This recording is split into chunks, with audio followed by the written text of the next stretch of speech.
Today we are catching up with everyone's favorite ex-patient, Shawn Fernandez.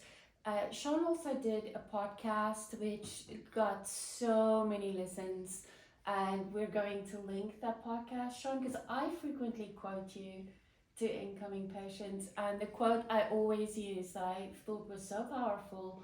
Shawn said, "Before I started your program, I knew I could fail. But if I was going to fail, it wasn't going to be because of anything I did or did not do," which is amazing. So welcome back. So glad to be back and here in Arkansas and of course at the clinic. And Shawn is here for his follow-up treatment, 2 weeks, right? Yes, ma'am. It's been about 9 months since I rang the bell. Been in remission. No nerve pain in sight. I'm never gonna have a second of nerve pain the rest of my life. And it's just such a big difference. And it's so good to come back to have, closure and perspective and see things from a different side. So, Shawn, we talked about this a little bit, but I think when people imagine remission, either one or two things. It seems like it's only going to be amazing, or it just seems completely impossible. And the truth is, it's not just amazing, it's kind of a tough change when you go home, right? Absolutely, Dr. K. And you're so desperate and you're so hurt for so long and not having an answer. And I know what was hard for me was year 4, year 5, year 6. I didn't know. And I didn't know about the clinic till a couple months before I showed up. So if I had known, hey, hang in there, in 7 years you're going to go and Dr. K and the staff, they're going to save you, that would have been comforting. But you don't know that. And my goal is that when someone gets diagnosed, they get immediately, and they need to come to Spero Clinic so they can get here and their life doesn't deteriorate any further than it needs to, both career and personally. And that's very important. And then also, to answer your question, going back, it's so terrible. You assume that if you go in remission, everything will be perfect, everything will line up. But the fact is, it won't. And how I like to describe it is, I'm back in the ball game. Yeah, I shoot air balls, but I'm not on the bench. And when you have CRPS, you're watching from the bench, and you're watching it, your team lose or whatever metaphor I want to use, and you're just helpless. So now you're back in the game, and it's been so long, and you've been so hurt that you're not gonna play so well right away. But you're in it, and you're competing, and you're part of life, and you have a life. And I think it's just understanding that when you do something, it's not gonna hurt so bad. And you can do multiple things in a day and not be miserable at night. And you can do a big event like a Christmas Eve or a wedding, where, for example, before that would be excruciating and I would be feeling extra for like 2 weeks. Now I can do that and just go about, And after, in my case, 108 months of pain and incorrect walking and all that, you kind of expect that. So you compare 108 months of illness and sickness and incorrect walking and being overweight and hurt to 9 months of being in remission. And, if you graph that in any way, it's not going to be anywhere equal. So I have to remember that. And the other day I was with my family talking about, some plantar fasciitis I'm dealing with now from compensating. And my brother, who's just always been a little blunt with everything, told me, hey, it's going to take some time. And something clicked, and I knew that. But I think sometimes you need to hear something from someone else to really get it. So I would say that it's going to take time. It's beautiful and amazing. You still have bad days, just like you do, just like everyone else. But at the end of the day, you know that those bad days, you can rebound and have a great day the next.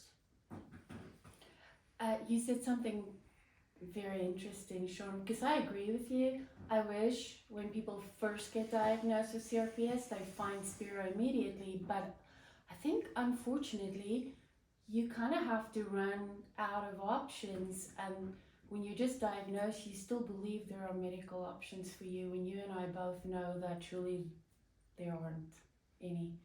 So I think you have to get to a point where you're desperate enough to say, yes, I'll go to Arkansas for 3 months and a little bit and spend all this money out of pocket. But I wish that was different too. And maybe videos like this will continue to make a difference.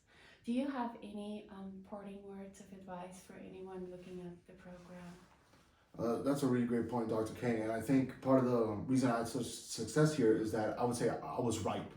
It had been so many years and so much disappointment, whether it be spinal cord stimulator, all the surgeries, all the shots, etc., etc. And you really need to be all in, and you need to want to be here. And I'm not sure if I read it from one of your works, but when people are doing things voluntarily, they've had control groups and science experiences. When people are doing things voluntarily because they want to, it uses different parts of their brain. Instead of, they kind of see it as a challenge, where if they're forced to do something, they're like defensive. They use defensive parts of their brain, and they see things as possibly being a disaster, a catastrophe. When they're volunteer to do something, they use more creative, constructive parts of their brain. So I think the number one thing is you have to want to be here.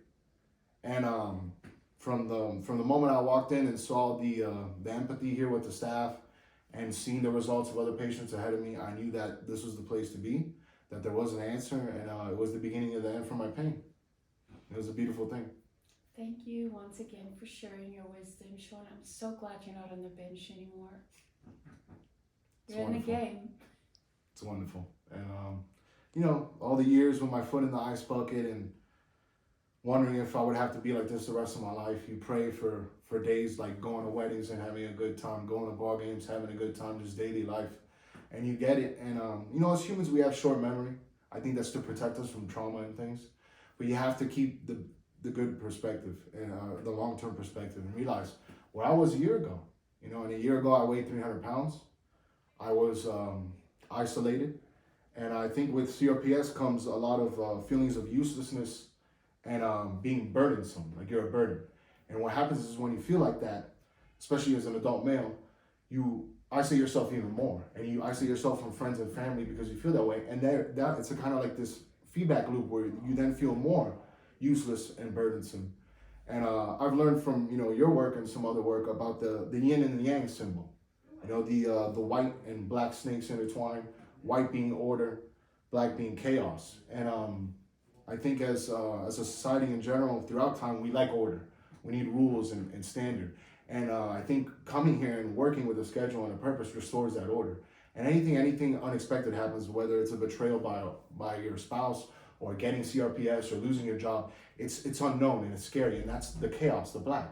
But I learned that the black snake has a white dot in it, and the white snake has a black dot in it. And I interpreted it as the CRPS is that chaos and that fear and that anger. But no matter how terrible it is and how bad that chaos is, that white dot represents that there's nothing in this world so evil that it cannot be defeated and worked on and overcome. Just like there is no order so absolute and so strong and cemented that it cannot be unraveled, which represents the black dot and the white snake. So it's easy for me to go to the patients now and say it's gonna get better, and you feel the apprehension, and that's part of what makes this so arduous. But I just see so many improvements here in the last 9 months, so many things you guys are adding and paying for. And I think just the overall negativity that surrounds in some circles as far as you in the clinic is just very uncalled for and counterproductive. And I'm here to say that that's not the case. And if you have CRPS, you need to get here as soon as possible. And everything you see in my face, from being 300 pounds to 240, to being in an ice bucket all day, to playing disc golf, to walking and enjoying life, you can have it. But it starts with dedication and belief, and it's all thanks to Dr. K. So thank you, Dr. K, and for all your staff. Thanks for doing this.